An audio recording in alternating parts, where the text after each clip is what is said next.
Hello and welcome top defence news की एक fresh episode में आप सबको तहे दिल से स्वागत है। मैं मनोज आपके साथ। फ्रेंड्स, आज के टॉपिक में हम बात करेंगे न्यू डिफेंस डील के तहत 16,700 फीट की ऊंचाई पर बने दुनिया की सबसे ऊंचा एयरक्राफ्ट, नाम है DVO लद्दाख। ये वही जगह है जिसकी वजह से पाकिस्तान और चीन की हालात खराब हो रही थी। यदि मैं बात करूँ, यहीं से भारतीय सेना सियाचिन ग्लेशियर और अन्य बॉर्डर के तहत अपडेट आ रहा है। जिनमें बात करूं, अन्य कार्यवाही भी करते हैं। जिनमें बात करूं, यहाँ पर अन्य बॉर्डर पोस्ट पर सैनिक भेजते हैं, हथियार तैनात करती है, देश की सीमा की सुरक्षा करती है। जहां तक बात करेंगे भारतीय सेना यानी कि इंडियन आर्मी के बारे में जो अपडेट आ रहा है फ्रेंड्स, लद्दाख की उत्तरी हिस्सा में मौजूद है दुनिया की सबसे ऊंची एयरफील्ड। भारतीय सेना जैसे DVO लद्दाख बुलाती है, लेकिन पूरा नाम है दौलत बेग ओल्डी OLDI। ऊंचाई है 16,700 फीट यानी 5,100 मीटर।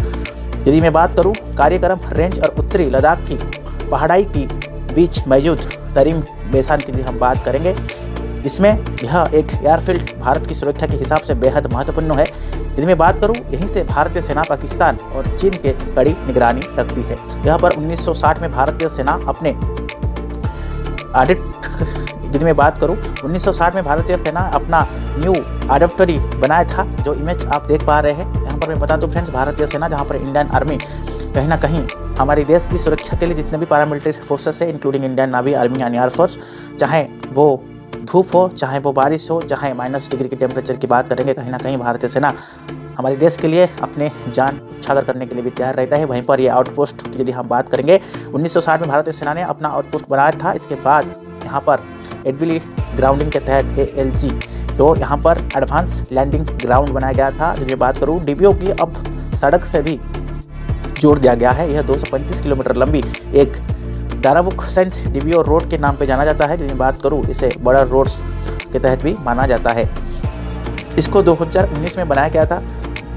जो इमेज आप देख रहे हैं friends, Daulat Beg landing LAC 8, जो LAC है वो 8 किलोमीटर और चीन के नियंत्रण वाले एक्शन के तहत चीन मात्र 9 किलोमीटर दूरी है। यहाँ पर तापमान महज 55 डिग्री सेल्सियस तक चला जाता है। जिनमें बात करूँ, मौसम किसी भी समय बदल जाता है, बेहद ठंडी हवाएं चलती है। जिनमें बात करूँ, DVO की आसपास कई जंगल या पेड़ पौधे नहीं है। जो ही यदि मैं बात करूँ, जो ही भी बेहद कम मात्रा में है। या फोन नेटवर्क तो सही आता है, बट कहीं ना कहीं गर्म की तपतपाहट, गर्मी और सर्दी की यदि हम बात करेंगे और बारिश की बात करेंगे, कहीं ना कहीं भारतीय सेना के लिए काफ़ी हद तक ये एक चुनौती भरा रहता है। यदि हम बात करेंगे तो यहाँ पर अपडेट आ रहा है, क्या है एडवांस लैंडिंग ग्राउंड।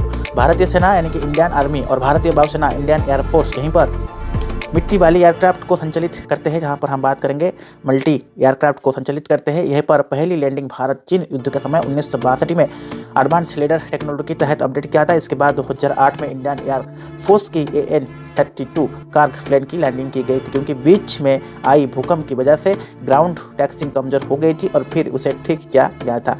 यहाँ पर अपडेट आ रहा है, C-130 सुपर हरकुलेस विमान की उतरा गया था। जो इमेज आप देख रहे हैं, 13,000 से 16,000 फीट की ऊंचाई पर ये 235 किलोमीटर लंबी सड़क है। 2001 में भारत सरकार की योजना बनाई गई थी, जहाँ पर ये DVO तक कार चलती लायक थी। और जब बात करके यहाँ पर सड़क भी बनाया गया था। यह सड़क बनाकर तैयारी हुई थी 2019 में। 235 किलोमीटर की लंबी सड़क दारावुक से DVO रोड के नाम पर जाना जाते हैं। यह रोड 13,000 फीट से लेकर 16,000 फीट की ऊंचाई पर बनाई गई है, जिसमें यहाँ पर सिक्किम नदी पर घाटी पूरी होती है। बीच में मुगबस्त्रोगल और दोपतिन की मैदान इलाके पड़ती है। ठीक है, तो फ्रेंड्स, ये कुछ अपडेट था जहाँ तक हमने बात की न्यू एयरक्राफ्ट के बारे में, DVO लद्दाख के बारे में। तो आज का ये टॉपिक कैसा लगा जरूर आप हमें कमेंट बॉक्स में मेंशन कीजिएगा। तब तक के लिए keep watching top defence news.